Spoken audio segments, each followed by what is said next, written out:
Hello friends. कल 7 अक्टूबर है। कल गजा इसराइल वॉर को पूरा एक साल मुकम्मल हो जाएगा। इंडिपेंडेंट रिसोर्सेज के मुताबिक अभी तक गजा में 40,000 से ज़्यादा लोग मारे जा चुके हैं, लेकिन अभी भी बहुत से लोग इस उम्मीद में हैं कि इंटरनेशनल ऑर्गेनाइजेशंस जैसे यूएनओ, यूनाइटेड नेशंस ऑर्गेनाइजेशंस, अक़वाम मुत्तहिदा जैसी तंजीमें ये जंग रोक लेंगी अगर वो चाहें। लेकिन हकीकत में अगर मैं आपको बताऊं दोस्तों, यूएनओ चाह कर भी इस जंग को रोक नहीं सकती, क्यों ना कि यूएनओ सबसे कमज़ोर तरीन ऑर्गेनाइजेशन है। इस वीडियो में मैं आपको बताऊंगा कि कैसे यूएनओ चाह कर भी कोई बड़ी जंग नहीं रोक सकती और क्यों मैंने इसको सबसे कमज़ोर तरीन ऑर्गेनाइजेशन कहा है। तो फ्रेंड्स, सबसे पहले हम यूएन की हिस्ट्री को समझते हैं। 9 अगस्त 1945 को ऑफिशियली वर्ल्ड वॉर टू ख़त्म हो जाती है।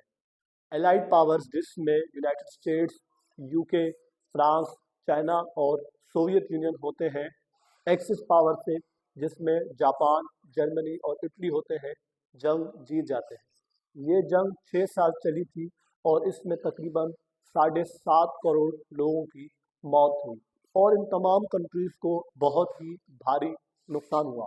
तो उन तमाम कंट्रीज़ ने सोचा कि क्यों ना एक ऐसी ऑर्गेनाइजेशन बनाई जाए जो फ्यूचर में ऐसी बड़ी जंगों को और ऐसी बड़ी तबाही को प्रिवेंट करे।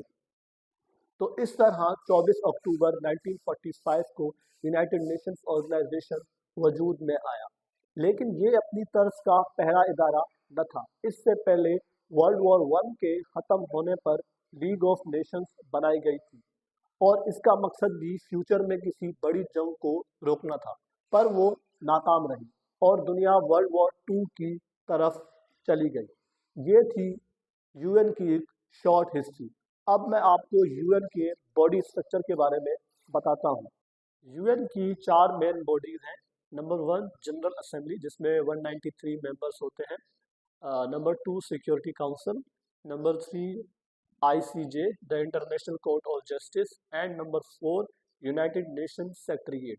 इनमें सिक्योरिटी काउंसिल इंश्योर करता है कि इंटरनेशनली पीस मेंटेन रहे और अगर कोई जंग हो भी जाए तो फौरन ही मीटिंग बुलाकर एक्शन लिया जाए और उस जंग को वही रोक दिया जाए।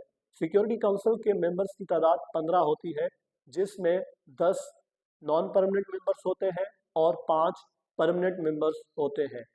नॉन परमानेंट मेंबर्स हर 2 साल के लिए इलेक्ट होते हैं। यूएन में किसी भी रेजोल्यूशन को पास करने के लिए सिंपल मेजोरिटी की जरूरत होती है। हर कंट्री का एक ही वोट होता है। परमानेंट मेंबर्स में हमारे पास USA, UK, France, China and Russia है। फ्रेंड्स, अगर हम गौर करें तो सिक्योरिटी काउंसिल के जो परमानेंट मेंबर्स हैं ये वही कंट्रीज हैं जिन्होंने वर्ल्ड वॉर टू जीती थी, इसीलिए इनके पास वीटो पावर है। यूएन में किसी भी रेजोल्यूशन को पास करने के लिए बेसिकली 4 टाइप्स में वोटिंग होती है। यस, यानी तमाम कंट्रीज चाहती हैं कि रेजोल्यूशन पास हो। नंबर 2 नो, यानी वो कंट्रीज चाहती हैं कि रेजोल्यूशन पास ना हो। नंबर 3 अब्सटेन, यानी कंट्रीज ना यस चाहती हैं ना नो चाहती हैं। लास्ट में हमारे पास आता है वीटो पावर, जिसकी वजह से मैंने यूएन को कमजोर तरीन ऑर्गेनाइजेशन कहा है। ये वोट सिर्फ USA, UK, France, China and Russia ही कर सकती है।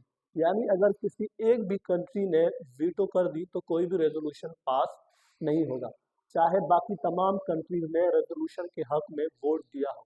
इस तरह यूएन का कोई भी यूजफुल रेजोल्यूशन यूजफुल नहीं बन पाता। मार्च 2024 तक रशिया ने 128 दफ़ा वीटो पावर का इस्तेमाल किया है, यानी तमाम कंट्रीज रेजोल्यूशन पर एग्री थी, बट एक वीटो पावर एग्री नहीं था तो उसने वीटो कर दिया और रेजोल्यूशन फेल हो गई। इसी तरह यूएसए ने 85 टाइम्स अपना वीटो इस्तेमाल किया है, चाइना ने 19 दफ़ा और फ्रांस ने 18 दफ़ा अपना वीटो इस्तेमाल किया है। इसराइल पैलेस्टाइन का इशू तो 1948 से स्टार्ट है और इस रीजन में पीस के लिए सिक्योरिटी काउंसिल ने अभी तक 229 रेजोल्यूशंस पास किए हैं।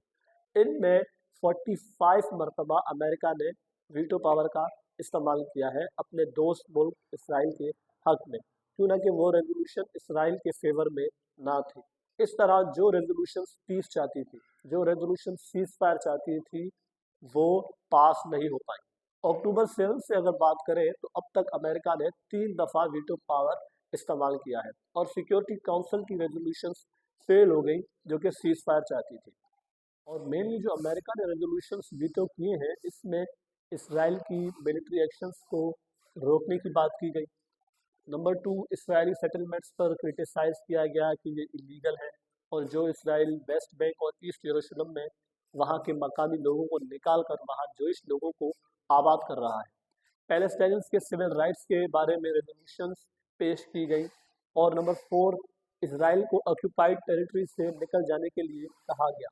ये तमाम रेजोल्यूशंस पास नहीं हो पाई, क्यों ना कि एंड में आकर अमेरिका ने रेजोल्यूशंस को वीटो कर दिया, क्यों ना कि ये रेजोल्यूशन उसके दोस्त मुल्क इसराइल के हक में ना थी।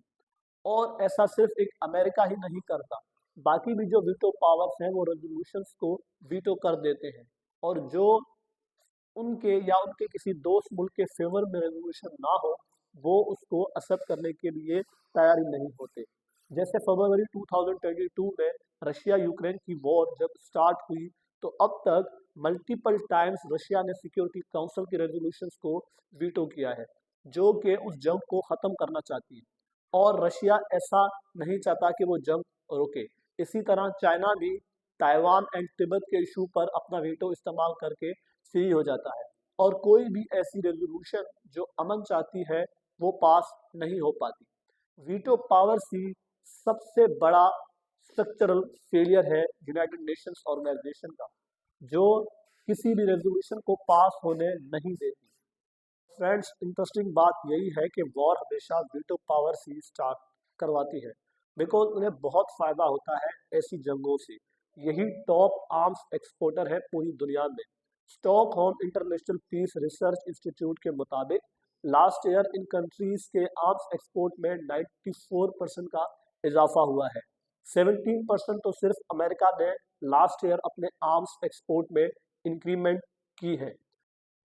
तारीख गवाह है फ्रेंड्स कि जब से यूएन बनी है कोई एक भी ऐसा रेजोल्यूशन पास होने नहीं दिया गया जो कि एक बड़े जंग को रोक पाए। जब भी जंग रुकी है मफादात पर आकर रुकी है। जब इन बड़े कंट्रीज के मफादात पूरे हो जाते हैं ये जंग रोक देते हैं। गज़ा, वेस्ट बैंक और लबनान में भी यही होगा। जब इन बड़े कंट्रीज के मफादात पूरे हो जाएंगे जंग ऑटोमेटिकली रुक जाएगी। मेरे ख्याल में दोस्तों अगर हमें वाकई यूनाइटेड नेशंस ऑर्गेनाइजेशन को एक स्ट्रॉन्ग पीस मेंटेनिंग ऑर्गेनाइजेशन बनाना है तो जो ये वीटो पावर्स का सिस्टम है इसे ख़त्म कर देना चाहिए।